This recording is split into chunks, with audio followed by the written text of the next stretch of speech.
বাংলাদেশে যাওয়ার সময় এখান থেকে কফি আর এই যে মিলো এটা নিয়ে যেতে হবে। এখান থেকে নিয়ে যেতে হবে এই যে ইগুলা, কি কয় এগুলারে, ওটস আর কি।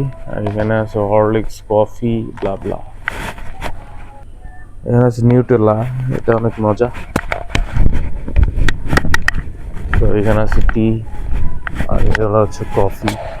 এগুলো হয়তো বা নিতে হবে বাসায়, হয়তো বা না, অনেক বেশি নিতে হবে। সো এই আর কি, প্রচুর আকারে কফি আছে, সুন্দর সুন্দর।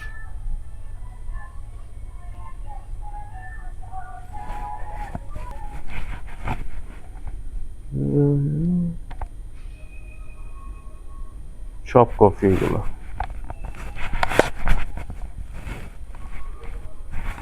এই কফিগুলো বেস্ট হবে, এগুলো আমি নিচ্ছি সবগুলাই, এগুলো বেস্ট। আর এই পাশে নেসক্যাফে আছে, নেসক্যাফে খারাপ না, ভালোই।